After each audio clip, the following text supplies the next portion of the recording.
النهاردة هنتكلم عن كتاب فن اللامبالاة الجزء الثاني. تخيل لحظة في حياتك تقف فجأة وتسأل نفسك: ليه بحس بالوجع ده؟ أو ليه بفرح من الحاجة دي؟ أو ليه بتضايق من الحاجة دي؟ الحقيقة مش في الموقف نفسه، الحقيقة جواك، في القيم اللي انت اخترتها أساس فهمك وإحساسك. قيمك هي اللي بتحدد انت مين، والمفاجأة إن أوقات كتير القيم دي نفسها بتكون قيم غلط. نكبر حاجات مش مهمة، نقيس نجاحنا وفشلنا بمعايير مش بتاعتنا، ولما الأساس بيكون غلط كل حاجة فوقه بتتهز. مشاعرنا، أفكارنا، اختياراتنا، حتى نظرتنا لنفسنا. زي حد شايف إن أهم قيمة في حياته إنه يكون أحسن من كل اللي حواليه. قيمة شكلها يبان قوي لكن كانت بتدمره. كل ما يشوف حد ناجح يتضايق، كل ما يغلط غلطة صغيرة يتوتر. المشكلة مش في العالم ولا في الناس، المشكلة في القيمة اللي اختارها يشوف نفسه من خلالها. لكن لما وقف مع نفسه وسأل ليه نجاحي مش بيسعدني، اكتشف ان القيمة دي كانت غلط.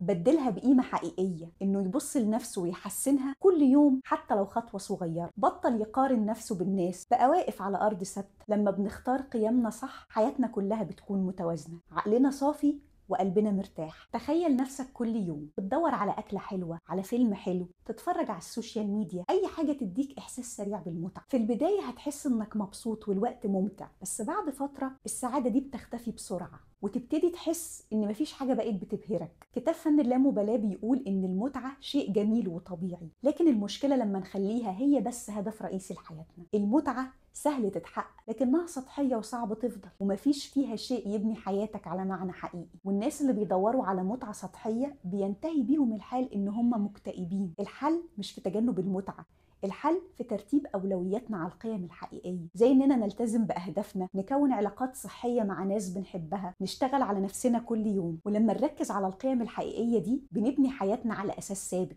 وقتها هنحس إن إحنا فعلا مبسوطين بجد. جميل إن المتعة تبقى موجودة بس تفضل إضافة مش كل الحكاية. تخيل حد بيقضي عمره كله يجري ورا الفلوس، فاكر كالعادة إن الفلوس هتخليه يحس إنه ناجح وسعيد، يوصل لهدف يفرح شوية وبعدين يحس إنه عادي. الكتاب بيقول إن بعض الدراسات أثبتت إن لما بنغطي احتياجاتنا الأساسية الفلوس الزيادة بتسبب لنا التوتر والضغط. إلا إن الخطر مش إن أنت تكسب فلوس، الخطر إن أنت تحط الفلوس قبل صحتك وقيمك وراحتك. لما تبدأ تقيس نفسك أنت معاك كام بدل ما تقيس نفسك أنت مين وممكن تعمل إيه. الكتاب بيقول إن اللي بيفكر بالشكل ده بيظلم نفسه، لأنه بيفضل يطارد الفلوس من غير ما يشعر بالقناعة. وعشان نكون واقعيين، الفلوس مهمة وحقك تسعى إنك تكسبها، بس أنت أهم عشان أنت اللي بتعملها وتستحق تعيش مرتاح. عمرك فكرت انك ممكن تكون غلطان؟ في مواقف كتير بنبقى فاكرين اننا فاهمين الدنيا، عارفين مين غلطان ومين الصح والحكاية ماشية ازاي، بس الحقيقة اننا بنفتكر تفاصيل ناقصة. عقلنا بيفسر الموقف حسب مزاجنا وبنمشي ورا انحيازات جوانا من غير ما نلاحظ. عقلنا بيكمل الفراغات، بيركب الحكاية ويخلي اللي حسناه يبان كأنه معلومة أكيدة. ومع الوقت بنصدق ان الصح دايما معانا وان الخطأ حد تاني السبب فيه، وقتها مش بنشوف أخطائنا. فن اللامبالاة بيقول لما تفتكر انك دايما صح بتحرم نفسك انك تفهم وتتعلم، لكن لما بتسيب مساحة للشك بتقدر تشوف الحقيقة حتى لو كانت مختلفة عن اللي انت متخيله. ولما تشوف الصورة صح اكيد الحقيقة هتكون في صالحك. كتير مننا بيحاول يعيش حياته بابتسامة، بيفترض ان كل حاجة حلوة ويبعد عن اي شعور سلبي.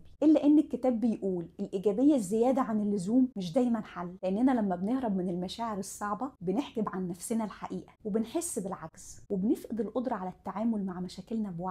الحياة مش وردية والأيام الصعبة جزء منها، مش عشان تحبها، عشان تتعلم تتعامل معاها. المشاكل مش عدو، دي اختبار لحدودك والقيم اللي انت اخترتها. لما تختار قيم ومقاييس حقيقية أي صعوبة هتتحول لفرصة تتعلم وتكبر وتبني حياة متوازنة، بدل ما تحاول تغطي كل شعور سلبي بإيجابية مصطنعة. الحياة تحتاج إننا دايما نشوفها بصدق، مش دايما بإيجابية زايدة لكن دايما بشجاعة وفهم.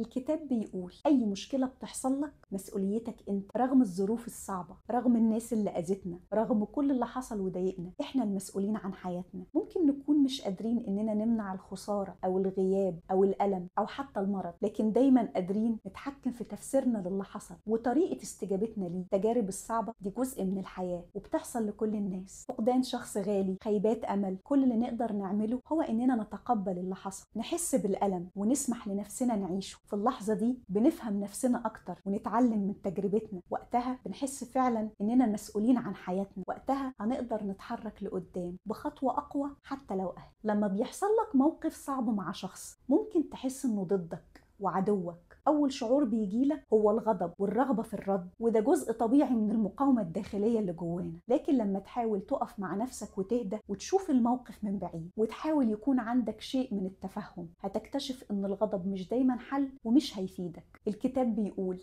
بدل الانتقام غير توجيه طاقتك واهتمامك لشيء يستحق، مش يسحبك لتوتر وضغط. وقتها هتحس بقوة داخلية وهدوء وتقدر تتحكم في رد فعلك. كتير مننا بيبقى فاكر انه عشان يتعلم بيتنقل من الغلط للصح مرة واحدة. لما بنتعلم حاجة جديدة مش دايما بنتصرف صح من اول مرة، بنتنقل من غلط لغلط اقل، ومع كل خطوة بنقرب اكتر من الصح. مش مطلوب مننا اننا نلاقي الحل النهائي اول مرة او نكون على صواب مطلق. كل مرة نكتشف فيها غلطة صغيرة نقبلها ونتعلم، لأننا بنبني قلبنا وعقلنا على الفهم، ومع كل خطوة نقرب أكتر للحياة اللي نقدر نعيشها بفهم وتقبل. عمرك في لحظة قبل كده حسيت إنك فقدت الحافز، مش قادر تعمل أي تغيير حقيقي في حياتك؟ الكتاب بيقول مش لازم تنتظر أي شعور بالتحفيز عشان تتحرك. ابدأ اتحرك بأي شيء، بأي فعل، حتى لو خطوة صغيرة جدا. بعد ما تعملها لاحظ شعورك هيرد على الفعل اللي انت عملته بإحساس بالإنجاز حتى لو بسيط، وده اللي هيولد الحافز جواه. الفعل يولد الإلهام، والإلهام يولد التحفيز، مش العكس. وأخيرا الكتاب بيقول الحرية مش إن احنا نختار من غير حدود. أحيانا رفض بعض الحاجات اللي مش هتفيدك بتبقى حرية أكبر لما بنحدد إيه اللي ليه قيمة حقيقية لحياتنا. الرفض مش غلط، دي مهارة من مهارات الحياة. تحدد انت عايز ايه بالظبط، وحريتك انك ترفض بتحمي بيها نفسك وصحتك النفسية. تقدر تقول لا